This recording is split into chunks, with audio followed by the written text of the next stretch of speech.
일장춘몽이라는 사자성어가 있습니다.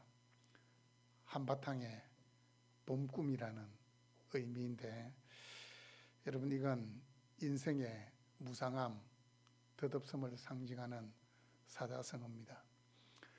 사람들이 누릴 수 있는 것, 가질 수 있는 것, 부, 미모, 명예, 권력, 여러분, 이런 것들이 다 거품과 같다 느껴지는 순간 찾아오는 것이 인생의 허무함입니다. 그런데 이 인생의 허무라는 것은 21세기에 갑자기 나타난 현상이냐? 절대 아닙니다. 이 인생의 허무는 오랜 역사 동안 많은 사람들이 경험했던 것이 인생의 허무입니다. 여러분, 성경에도 이 헛된 인생에 대한 예찬론을 펼쳤던 분이 있습니다. 지금으로부터 2900년 전에 살았던 분인데 그분의 이름은 솔로몬입니다. 지난주 설교했던 잠언을 기록했던 분도 솔로몬인데 같은 성경에 들어있는 내용임에도 불구하고 그 내용을 보면 이게 같은 분이 기록했나 그렇게 생각할 정도로 내용이 천지로 다릅니다. 여러분, 잠언의 말씀은 하나님이 창조하시고 구원하신 하나님의 백성들이 하나님 백성답게 살아갈 수 있는 기본 원리를 제공하는 것이 잠언의 말씀이었습니다. 그런데 동일한 저자가, 인간 저자가 기록했던 이 잠언과 전도서의 말씀을 비교해 보면 시작부터 다릅니다. 그런데 1절은 비슷합니다. 잠언 1장 1절은 다윗의 아들 이스라엘 왕 솔로몬의 잠언이라 이렇게 시작하고 있고, 전도서 1장 1절은 다윗의 아들 예루살렘의 왕 전도자의 말씀이라 1장 1절만 두고 보면 비슷하게 시작하는구나 이렇게 시작되는데 1장 2절부터 완전히 달라지기 시작합니다. 잠언 1장 2절 말씀은 이는 지혜와 훈계를 알게 하며 명철의 말씀을 깨닫게 하며 이렇게 시작하지만 오늘 전도서 1장 2절은 어떻게 시작하고 있습니까? 여러분 한번 보십시오. 전도자가 이르되 헛되고 헛되며 헛되고 헛되되 모든 것이 헛되도다. 2절부터는 완전 내용이 다릅니다. 지혜와 훈계를 알게 하며 라고 잠언은 시작했는데 전도서는 그냥 헛되고 헛되며 헛되고 헛되니 모든 것이 헛되도다 이렇게 말씀하고 있습니다. 여러분, 이 전도서는 여러분 이제 이번 한 주간 전도서를 한번 읽어보시면 알 겁니다. 헛되다라는 것으로 시작해서 헛되다라는 것으로 끝나는 것이 전도서입니다. 전도서 12장 8절도 2절 말씀과 거의 유사한 내용입니다.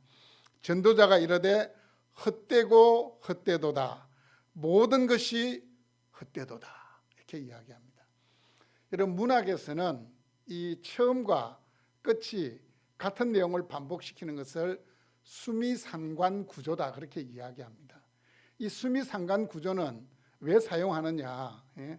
이 주제를 강조하기 위해서입니다. 마치 뭐와 같았냐면 샌드위치 같습니다. 샌드위치. 여러분, 샌드위치 양쪽에는 이렇게 빵이 있잖아요. 그리고 안에는 뭐가 들어갑니까? 햄이라든지 야채라든지 각종 맛있는 것을 탁 넣습니다. 그 왜 그렇습니까? 이 겉에 있는 빵 맛을 더 느낄 수 있도록 각종 이렇게 야채라든지 맛있는 것을 안에 넣는 겁니다. 마찬가지입니다. 1장 2절, 12장 8절 헛되다 라는 말을 딱 기준으로 세우고는 그 중간에 왜 헛된지를 말씀하고 있는 것이 바로 이 전도서의 말씀입니다.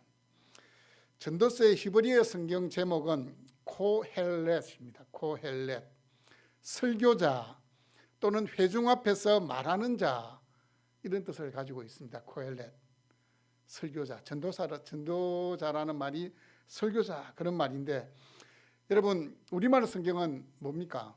그냥 전도서, 교회의 전통이 이 전도서를 전도자라고 번역했는데 그 교회의 전통에 따라서 우리말 성경도 번역할 때 전도서, 말 그대로 하면 도를 전하는 책이 전도서입니다.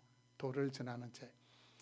요즘은 잘 있는지 모르겠습니다. 요즘은 길거리 혹시나 이게 번화한 이 도심 길거리를 가면 누가 막 뒤에 따라와가지고 이렇게 이야기를 합니다. 이래 들어보면 도를 아십니까? 이렇게 묻는데 요즘도 있습니까? 제가 뭐 시내 잘 안 나가봐가지고 도를 아십니까? 이렇게 묻는 사람이 있어요. 그럼 여러분 그때 어떻게 해야 되겠습니까? 도를 알지요? 이렇게 이야기해야 돼요. 우리가 전도서를 알고 있는데 도는 뭐냐? 도는 진리입니다. 진리는 누구냐? 그리스도 예수입니다. 그럼 도를 아냐고 물어보면 당연히 우리는 도를 압니다 하고 이야기를 해야 됩니다. 전도서라는 것은 도를 전하는 책이 전도서입니다. 그럼 전도서의 목적도 뭡니까? 복음이 뭔지를, 진리를 뭔지를 최종적으로 제시하는 것이 바로 이 전도서입니다. 여러분, 솔로몬이 기록한 성경 시편 말고 이 성경 66권 가운데서 솔로몬이 기록한 성경이 3권입니다.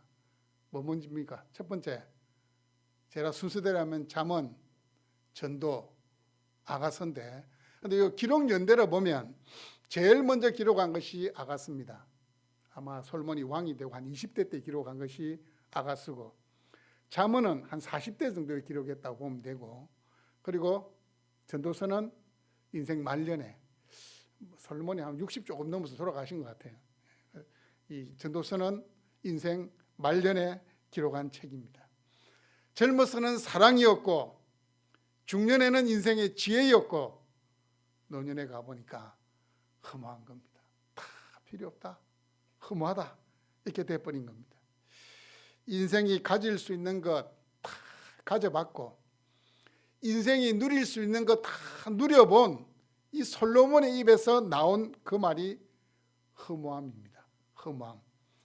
삶의 모든 업적은 허무하다, 삶은 허무하다, 이렇게 이야기합니다. 지혜가 많으면 번뇌도 많아져서 지혜도 헛된 것이고, 수고와 재주가 많으면 이웃의 시기를 받으니 이것 또한 헛된 것이고, 쾌락을 누려보았으나 그것도 헛되고, 많은 재물을 가지고 있으면 그 재물 때문에 잠도 제대로 자지 못하기 때문에 부한 것도 헛되고, 권력에서 의미를 찾으려고 했더니 그 권력도 헛된 것이다, 그렇게 말합니다. 그러면 이 헛된 세상에서 과연 우리가 어떻게 살아가라는 것입니까? 허무주의와 염세주의에 빠져가지고 그래, 인생은 아무것도 없다, 그냥 내가 이 방에 틀어박혀 있자, 은둔형 외톨이가 되어서 그냥 집구석에 박혀서 살아가라는 말입니까? 과연 이 전도서의 말씀은 21세기를 살아가는 우리에게 어떤 메시지를 던져주고 있습니까? 여러분, 이미 말씀드렸듯이 전도서의 저자는 솔로몬입니다. 잠언과 아가서는 솔로몬이라는 이름이 직접적으로 언급이 되어 있습니다. 다윗의 아들 이스라엘의 왕 솔로몬, 이렇게 솔로몬 이름이 나오지만, 여러분 이 전도서에 보니까 솔로몬 이름이 직접 나옵니까? 나오지 않습니까? 안 나옵니다. 1절 보세요. 다윗의 아들 예루살렘 왕 전도자의 말씀이라. 학자들이 왜 잠언하고 아가서는 자신의 이름을 직접적으로 언급하는데 왜 전도서는 자신의 이름을 직접적으로 언급하지 않냐? 어차피 다윗의 아들이고 예루살렘의 왕은 솔로몬 한 명밖에 없는데 왜 이 전도서에서는 그냥 전도자라고 표현했느냐? 학자들이 퀘스천 마크를 던지고 한번 그 질문에 대한 해답을 한번 찾으려고 노력했습니다. 그래서 학자들이 내린 결론이 뭔가? 이 전도서는 솔로몬의 노년에 기록했다 했습니다. 솔로몬이 젊은 시절에 어떻게 했습니까? 왕이 처음 되었을 때는 하나님께 1000번제를 드릴 정도로 하나님 중심이었지만 수많은 아내들을 맞이해가지고 결국 어떻게 됐습니까? 쾌락에도 빠지게 되고 우상숭배에도 빠지게 됩니다. 그래서 그 모든 젊은 시절이 다 지나가고 이제 죽음을 앞둔 그 시점에서 자신의 인생을 돌아보니까 내가 인생을 잘못 살았구나, 하나님 앞에 회개하는 심정으로 기록했던 성경이 바로 이 전도서인데, 그래, 그럼 내가 차라리 내 이름을 숨기고 그냥 우리 아버지 이름 부각시키고 내 이름은 그냥 숨기는 편이 낫겠다. 그렇게 생각해요. 왜냐하면 왕이라는 것은 하나님께서 당신의 나라 백성들을 대신 통치하도록 세우신 사람이 왕이고, 그 왕은 바른 말씀으로서 또 바른 행동으로서 백성들에게 삶의 모범을 제시해야 될 사람이 왕입니다. 그렇게 살았습니까? 못 살았습니까? 못 살았기 때문에 그렇게 살았던 아버지의 이름을 부각시킨 겁니다. 그리고 자신은 인생을 다 살아보니까 깨달음을 얻은 전도자라고 그냥 표현을 한 겁니다.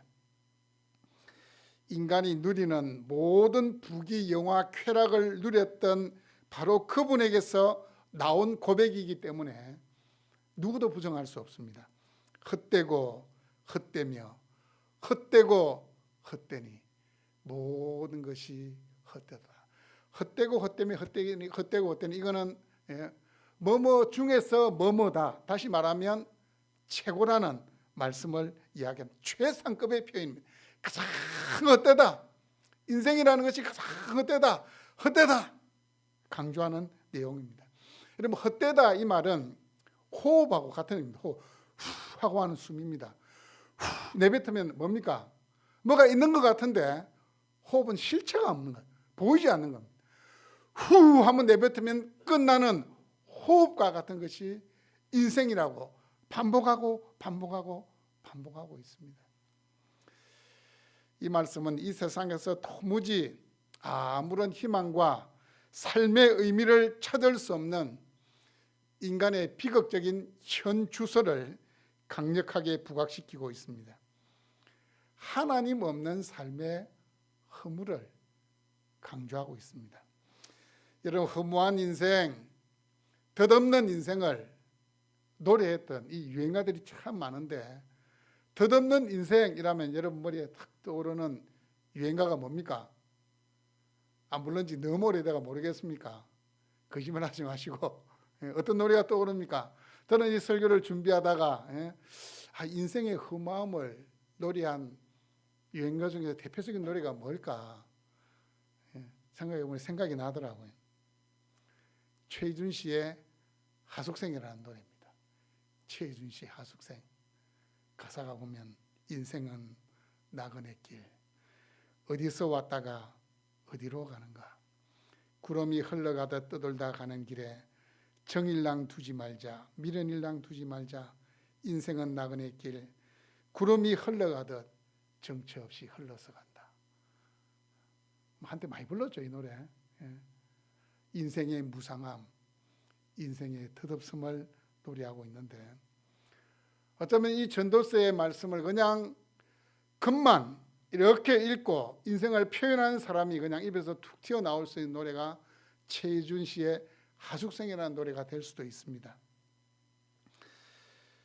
여러분, 전도자는 계속해서 인생의 헛됨을, 인생 자체가 유한하다, 한계가 있다 라는 말씀을 통해서 강조하고 있습니다. 인생이 헛되다 했으니까 왜 헛된 건지 증명해야 안 되겠습니까? 그래서 이제 인생이 왜 헛된지를 증명을 하고 있는데 3절을 한번 보십시오. 해 아래서 수고하는 모든 수고가 사람에게 무엇이 유익한가? 이 3절에서 포인트는 해 아래에 있습니다. 해 아래에서. 해 아래에서와 가장 유사한 표현이 뭔가? 우리는 하늘 아래 그렇게 이야기합니다. 해 아래, 하늘 아래. 다시 말씀드리면 해 아래에 있다는 것은 해 위에 있는 그 삶을 모른다는 겁니다. 자, 이 히브리인들의 사고 가운데서 사고 중에서 해 위에 해 아래라는, 해 위에는 하나님이 거하시는 것이고 해 아래는 인간들이 살아가는 세상입니다. 이 사고방식을 그대로 반영해가지고 해 아래에서 이렇게 표현하는 겁니다. 죽을 수밖에 없는 인간 존재의 초라함을 부각시키는 것이 해 아래입니다. 해 아래. 하나님의 영역이 아니라 80년을 90년을 그렇게 땀 흘려 살아도 인간들은 해 아래서 살아갈 수밖에 없는, 인간의 영역에서 밖에 살아갈 수 없는 존재임을 말하는 겁니다. 해 아래서 수고하는 모든 수고가 사람에게 무엇이 유익한가? 사람, 우리말로 보면 사람인데 히브리어로는 사람을 아담이라고 이렇게 표현했습니다. 아담. 이 아담이라는 표현이 뭐냐? 흙에서 돌아왔으니 흙으로 돌아갈 수밖에 없는 존재라는 의미를 담은 것이 아담입니다. 아담. 이쉬라는 표현이 있는데, 이쉬가 이샤에게, 그런 노래 있잖아요. 이쉬라는 표현은 좀 더 고귀한 존재인 사람을 표현할 때 이쉬고, 여기서는 아담이라는 그 단어를 썼습니다. 단어 하나를 사용했더라도 이 저자가 지금 무엇을 말하려고 하는지를 보여주고 있는 겁니다. 해앗에서 살아가는 그 사람, 흙에서 와서 흙으로 돌아갈 수밖에 없는 운명인 바로 그 사람이라고 이야기를 하고 있습니다. 일평생을 수고해도 땅에서 벗어날 수 없는 존재, 그 사람이 이룬 업적이 아무리 탁월해도 인간 존재를 뛰어넘을 수 없다는 것입니다. 남는 것이 없다. 이 말씀은 유익이 없다라는 의미와 같습니다. 유익이 없다는 것은 남는 것이 없다는 겁니다. 그래서 여러분, 이게 우리 사람이 이렇게 죽었을 때 시신에 입히는 옷을 뭐라 그럽니까? 뭡니까? 수의를 입히죠. 수의에는 호주머니가 있을까요, 없을까요? 호주머니가 없다 하더라고요. 수의에는 호주머니가 없습니다. 거기에 상징하는 바가 있습니다. 못 가져간다는 겁니다. 우리가 적시로 왔기 때문에 우리는 빈몸으로 갈 수밖에 없는 존재입니다. 우리의 수고가 우리의 인생 마지막에 우리에게 남길 수 있는 것은 아무것도 없다는 겁니다. 사절 말씀을 보시면 인생의 짧음을 통해 인생의 허무함을 역설합니다. 한 세대는 가고 한 세대는 오되 땅은 영원히 있도다. 여러분, 한 세대를 어떻게 볼 것이냐? 한 세대가 몇 년일 것 같습니까? 자, 한 사람이 태어나서 죽을 때까지를 계산하면 한 80년? 근데 한 세대는 그렇게 계산을 안 합니다. 한 사람이 태어나서 결혼해서 2세를 낳을 때, 그럼 한 몇 년 되겠습니까? 한 30년? 30년 정도가 한 세대입니다. 한 세대. 결혼하여 자녀를 낳는 순간 나의 세대는 점으로 가고 있다. 그래 생각하시면 됩니다. 이걸 말씀을 준비하다가 한 세대가 30년이고 자녀를 낳으면서 한 세대가 저문다 생각하니까 주사신도 좀 서글퍼지더라고요. 저도 이미 한 세대가 저문 지 20년이 훨씬 넘었습니다. 훨씬 넘어버렸어요. 그래서 제가 한번 계산을 해봤습니다. 제가 이 땅에 태어나서 살아온 날이 한 며칠 정도 될까 한번 계산해 보니까 19,560일이었습니다. 19,560일. 자, 지금까지 살아온 날수가 제 나이 생일 계산해 해보니까 한 19,560일을 살았는데, 제가 앞으로 우리 남자의 평균 수명이 뭐 한 80세 내 정도 될지 모르겠습니다. 그래서 제가 한 30년을 더 산다고 제가 가정을 하고 계산해 보니까 1950일밖에 못 살더라고요. 그럼 제가 앞으로 살아온 날보다 살아갈 날이 좀 적게 남았더라고요. 좀 적게 남은 게 아니죠. 많이 적게 남았더라고요. 여전히 저는 뛰는 이 심장을 탁 만져보면 나는 30대다 이렇게 생각하는데, 하나님은 저에게 무슨 소리 하냐, 네 남은 세월이 30년밖에 안 남았다 이렇게 말씀하시는 것 같더라고요. 살아갈 날이 30년밖에 남지 않았다 그 생각을 하니까 제 인생의 한계를, 유한함을 다시 한번 깨닫게 되더라고요. 전도사는 계속해서 자연 현상을 비유로 들어서 인생의 허무함을 전하고 있습니다. 5절 말씀입니다. 해는 뜨고 해는 지되 그 떴던 곳으로 빨리 돌아가고, 이건 말씀을 이 태양을 의인화했습니다. 태양을 의인화해 가지고 마치 막 태양이 막 달리기를 하는 것처럼 이 말씀의 의도가 그런 겁니다. 태양이 정말 숨이 차도록 진짜 빠르게 막 달려서 자신의 길을 가고 있는 것처럼 표현한, 태양이 이 동쪽에서 서쪽으로 이렇게 쭉 넘어가는 것을 막 달리게 하는 것에 비유하고 있습니다. 여러분, 고대 근동뿐만 아니고 고대 사람들에게 있어서 자연 만물 중에서 가장 신비한 존재가 뭐였겠습니까? 수많은 자연 만물 중에서, 이 토템 신앙 중에서 이 전 세계의 모든 고대인들이 동일하게 섬겼던 존재가 뭡니까? 태양입니다. 태양신. 예? 그래서 애굽의 바로는 태양의 아들입니다. 애굽의 임금은 자신을 태양의 아들, 신으로 생각했거든. 태양신이 최고의 신이었습니다. 그런데 그 태양마저도 아침에 동쪽으로 떴다가 서쪽으로 질 수밖에 없는 그런 존재라고 이야기하는 겁니다. 고대 사람들이 생각하던 가장 특별한 존재인 태양마저도 하늘에 영원히 떠 있지는 못하고 졌다가 떴다가를 반복하는 존재이다, 그렇게 이야기합니다. 그러면서 해 아래서 살아가고 있는 인간은 어떻게 했느냐라고 반문하는 겁니다. 이 말씀은 해 아래 사는 인생은 그 어떤 노력을 해도 아무 결실이나 변화를 가져오지 못하는 무의미한 존재다라는 사실을 말씀합니다. 6절은 바람마저도 무의미한 것이라고 말씀합니다. 저는 이 말씀을 보면서 진짜 솔로몬이 가졌던 이 지혜의 끝은 어딘가. 그 2900년 전에 살았던 사람이 태양이나 바람이나 우리 평범한 사람들은 평생을 살아도 한 번도 생각해보지 못한 것을 생각하면서 묵상해가지고 이렇게 글을 썼다는 것이 정말 놀랍습니다. 6절을 보시면 바람은 남으로 불다가 북으로 돌아가며 이리 돌며 저리 돌아 바람은 그 불던 곳으로 돌아가고. 자, 바람이 남쪽으로 막 불다가 다시 이 방향을 바꿔서 북쪽으로 불어버리면 뭐가 됩니까? 아무것도 없다는 거예요. 남쪽으로 갔다가 다시 북쪽으로 와버리면 그냥 왔던 자리로 돌아갑니다. 그래서 이리 돌아 이리 돌며 저리 돌아, 무의미한 반복적인 활동만을 하는 것이 바로 바람이다 라고 이야기하는 겁니다. 사람들이 자기만의 성을 쌓기 위해서 동분서주하지만 결국은 공수가 될 것이라는 말씀입니다. 7절은 이제 자연 만물 중에서 강물을 또 비유를 들고 있습니다. 강물. 모든 강물은 다 바다로 흐르되 바다를 채우지 못하며 강물은 어느 곳으로 흐르든지 그리로 연하여 흐르느니라.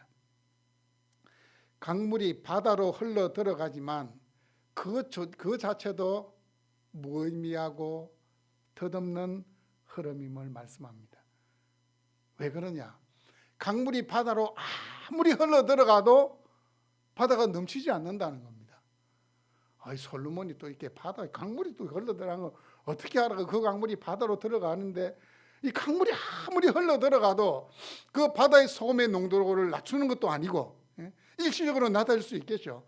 그 농도가 또 일정하게 유지가 되고, 비가 그렇게 억수같이 쏟아져서 바다로 흘러 들어갔는데도 이 바다가 넘치지를 않는 겁니다. 이 강물을 바라보면서도 강물의 흐름도 무의미한 거구나. 사람마다 목표를 세우고 저마다 그 목표를 위해서 막 다름질을 하지만 요만큼의 만족과 유익이 있을지 모르겠지만 마지막에 가면 그 모든 것도 의미가 없다는 겁니다. 강물이 아무리 바다로 흘러 들어가도 바다를 채우지 못하듯이 인생의 모든 수고가 결국은 아무런 의미가 없을 것이라고 말씀합니다. 8절입니다. 8절을 보시면 사람이 일평생 수고해도 자신의 욕망을 다 채울 수 없다는 것을 말씀합니다. 모든 만물이 피곤하다는 것을 사람이 말로 다 말할 수 없나니 눈은 보아도 족함이 없고 귀는 들어도 가득 차지 아니하도다. 만족함이 없는 인생, 계속해서 더 가지려고 하고 더 채우려고 하지만 갈급해지는 것이 인생이라고 이야기합니다. 뭔가 다른 사람들이 해보지 않은 것, 누려보지 못한 것, 새로운 것을 부자들은 계속 찾습니다. 계속 뭔가 새로운 것, 좀 더 자극적인 것 계속 찾습니다. 예? 그래서 여러분 이게 좀 새로운 죄악을 시도하는 사람은 누굽니까? 돈 많은 사람들이에요, 전부. 예? 그렇지만 인생의 마지막에 남는 것은 후회밖에 없습니다. 지난 6월 달에 어떤 사고가 하나 있었는데 여러분 기억하실지 모르겠습니다. 1912년에 침몰되었던 타이타닉호의 잔해를 관광하기 위해서 잠수정을 이렇게 개발했어요. 잠수정에는 승무원 2명이 탈 수 있고 승객은 3명이 탈 수 있습니다. 그 이제 4,000m 이 심해에 있는 그 타이타닉호의 그 이제 잔해를 이제 관광하기 위해서 바다로 내려가는 잠수정인데 여러분 이게 관광비가 얼마인 줄 아십니까? 25만 달러. 지금 우리 돈으로 계산하면 3억이 넘습니다. 3억이 넘는 돈을 주고 내가 세계 최초다. 그걸 위해서 부자 3명이 그 잠수정에 올라탔는데 어떻게 된 줄 아십니까? 2시간인가 만에 연락이 두절되고 자초됐습니다. 자초돼 버렸어요. 뭔가 새로운 것, 남이 해보지 않은 것 해보려고 시도했으나 그래도 보면 뭐 하겠습니까? 예? 여러분 관광도 마찬가지잖아요. 해외여행을 가보면 볼 때만 좋습니다. 예? 돌아오면 아무것도 아닙니다. 아무것도 아니에요. 그냥 TV로 보고 사진으로 보는 게 더 기억에 오래 남을 수 있습니다. 바로 그 사실을 이야기하고 있는 겁니다. 다윗에게는 한 가지의 소원만 있었습니다. 시편 27편 4절 말씀을 보시면 내가 여호와께 바라는 한 가지 일 그것을 구하리니 곧 내가 내 평생에 여호와의 집에 살면서 여호와의 아름다움을 바라보며 그의 성전에서 사모하는 그것이다. 다윗의 소원은 세상에 있는 것을 좀 더 소유하고 좀 더 누려보고 싶다. 그게 아니었습니다. 나는 오직 하나님 한 분만을 원합니다. 하나님을 예배할 수 있는 것, 그것이 나의 유일한 소원입니다. 간절한 소망입니다. 그렇게 고백합니다. 복음성에 보면 주님만을 원합니다. 더 원합니다. 나의 맘 만져주소서라는 가사가 있는데 이 가사의 고백처럼 다윗은 주님만을 원합니다. 더 원합니다. 나의 마음을 만져주소서. 여러분 예배에 참여할 때마다 그 마음 가지고 와야 돼. 주님만을 원합니다.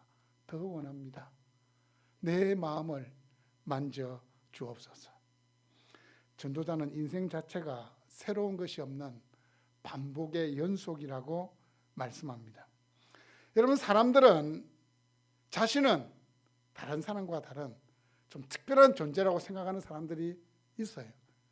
이렇게 좀 똑똑한 사람들, 많이 가진 사람들은 자신은 다른 사람들보다 다른 특별한 존재이기 때문에 뭔가 계속해서 새로운 것을 시도하려고 합니다.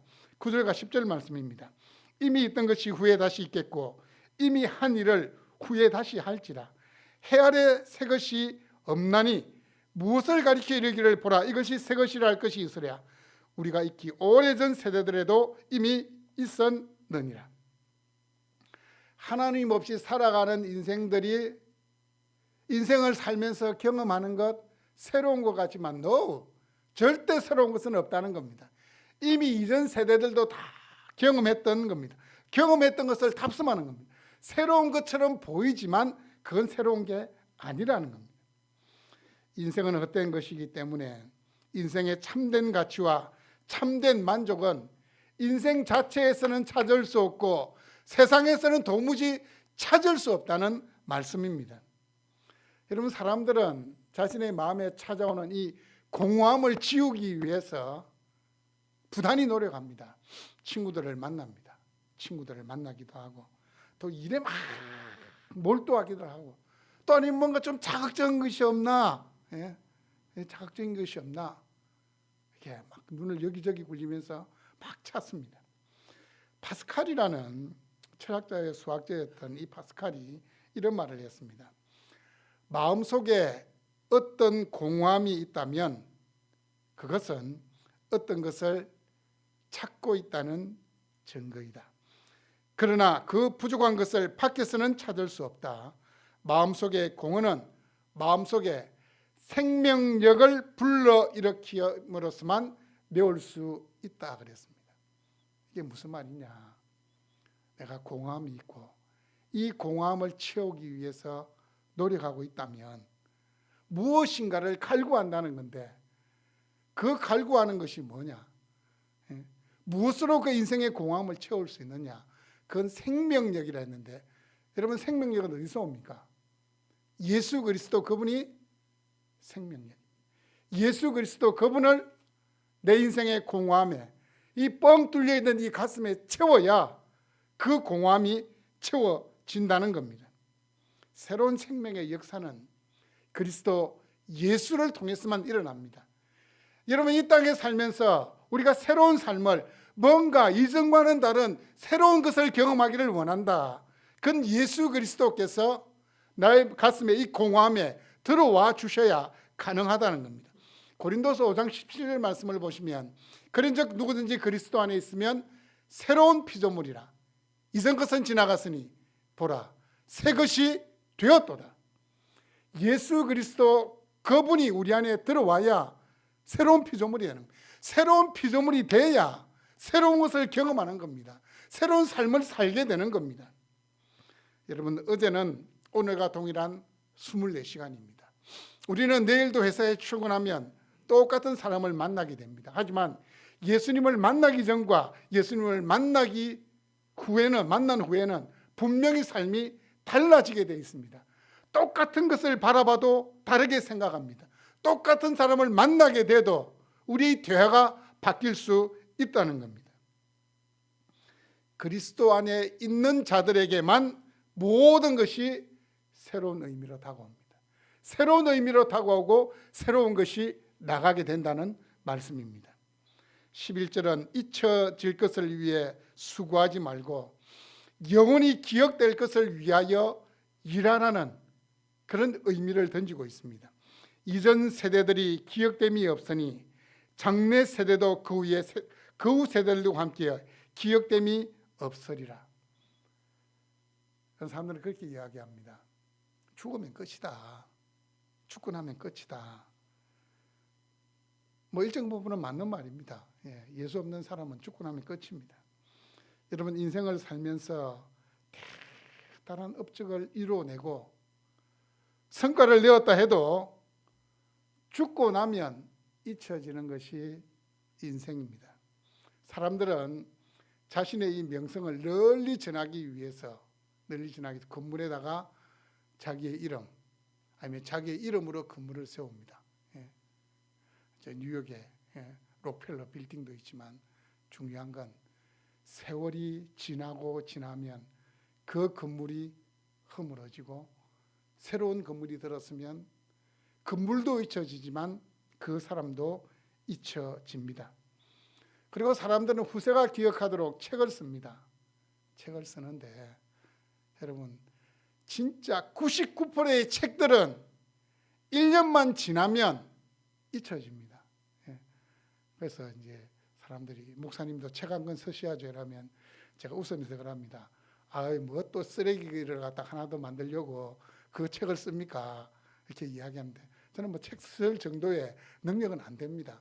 근데 제가 쭉 보니까 진짜 세상에 있는 책 99%는 1년만 지나면 그냥 재활용 바구니에 던져 넣을 수밖에 없는 것들입니다. 책들도 그렇습니다. 누가 무엇을 이루었든 누가 무엇이 되었든 간에 죽음 앞에서는 모든 희망은 무너지게 됩니다. 인생이 허무하다는 비탄 섞인 선언은 현대인들에게 충격을 주는 폭탄과도 같은 선언입니다. 현대인들은 목표를 세우고 젊은이들 목표를 세우고 그 목표를 이루기 위해서 정말 부단히로 노력하는데 성공하기 위해서 승리하기 위해서 목표를 이루기 위해서 막 노력하는데 인생은 허무하다. 인생은 헛되고 헛된 것이다. 이런 말씀 탁 들려주면 뭐야? 그럼 나 여기서 다 스톱해야 된다는 말인가? 여러분 인생이 허무하고 무가치하고 공허하고 비참한 것입니다. 인생은 진짜 허무합니다. 인생은 진짜 공허한 겁니다. 인생은 진짜 무가치한 겁니다. 인생이라는 게 진짜 비참합니다. 이것을 인정해야 의미 있는 인생으로 우리가 방향 전환을 할 수 있습니다. 여러분, 솔로몬이 이 전도서 12장을 통해서 인생이 허무하다고 계속 이야기하는 것은 인생의 허무함을 내가 인정을 해야 허무하지 않는 인생이란 무엇인가, 그 허무하지 않는 인생으로 내가 방향을 돌려야 되겠다 생각을 하는 겁니다. 전도자는 모든 것이 헛되다라는 것을 강조한 뒤에 독자들로 하여금, 이 전도서 말씀을 읽는 사람들로 하여금 방향 전환을 제안합니다. 그래서 이 전도서를 읽어보면 소위 말하는 미괄식입니다. 미괄식은 가장 하고 싶었던 말을 끝에다가 두는 겁니다. 쫙 연결해가지고 깔때기처럼 가가지고 마지막에 딱 하고 싶은 말을 하는 겁니다. 진짜로 하고 싶은 말을 맨 마지막에 기록하고 있는데, 이 전도서의 마지막에 가면 진짜 전도서에서 하고 싶었던 그 말씀을 하고 있는 전도자의 목소리가 등장합니다. 유한한 인생의 눈에 비춰진 그 모습들이 인생의 전부가 아니라고 이야기합니다. 인생에게는 해 아래의 삶만 있는 것이 아니라 해 위의 삶이 있다는 것을 이야기합니다. 진정한 삶은 해 위의 삶을 추구하는 것이 진정한 삶이라고 말씀합니다. 여러분, 전도서의 결론인 12장 12절에서 13절을 제가 한번 읽어드리겠습니다. 일의 결국을 다 들었으니 하나님을 경외하고 그의 명령들을 지킬지어다. 이것이 모든 사람의 본분이라. 하나님은 모든 행위와 모든 은밀한 일을 선악간에 심판하시리라. 이게 전도자가 솔로몬이 정말로 하고 싶었던 말입니다. 이 말씀을 위해서 헛되고 헛된 일로 시작해서 쫙 몰아가서 일의 결국을 다 들었으니 하나님을 경외하고 그의 명령들을 지킬지어다. 하나님을 빼면 우리의 모든 수고는 유익된 것이 하나도 없다고 이야기합니다. 하나님께 기억되는 인생, 유익함을 남기는 인생이 되기 위해서는 어떻게 해야 되겠습니까? 주님께서 이런 말씀을 하셨습니다. 너희를 위하여 보물을 어디 쌓아두라고요? 하늘에 쌓아두라. 하늘에 쌓아두라. 주님이 그렇게 말씀하셨습니다. 또 썩는 양식을 위하여 일하지 말고 영생하도록 있는 양식을 위하여 일하라고 말씀하셨습니다. 우리가 땅에 보물을 쌓아두면 아무런 유익이 없습니다. 우리가 하나님을 빼놓고 수고하면 아무것도 남는 것이 없습니다. 하지만 우리가 하나님께 대하여 부유하면, 보물을 하늘에 쌓아두면, 하나님을 섬기면 우리의 삶은 의미 있는 인생, 하나님께 기억되는 인생이 될 것이라고 말씀합니다. 여러분, 제가 여러분에게 질문을 던지겠습니다. 우리 인생의 모든 수고는 헛된 것입니까? 우리 인생의 모든 수고는 헛된 것입니까? 저는 아니라고 분명히 여러분에게 말씀드리고 싶습니다. 주 안에서의 우리의 수고는 결코 헛되지 않습니다. 비록 지금 우리가 해 아래서 살아가고 있지만 우리는 해 위에서의 삶을 준비하고 소망하는 자들이기 때문에 우리의 삶은 결코 헛된 삶이 아니라는 사실입니다. 그러므로 내 사랑하는 형제들아, 견실하며 흔들리지 말고 항상 주의 일에 더욱 힘쓰는 자들이 되라. 이는 너희 수고가 주 안에서 헛되지 않은 줄을 압니다. 새롭게 시작되는 하루도 주님께 기억되는 인생, 해 위의 삶을 추구하는 인생들이 될 수 있기를 주님의 이름으로 축복합니다.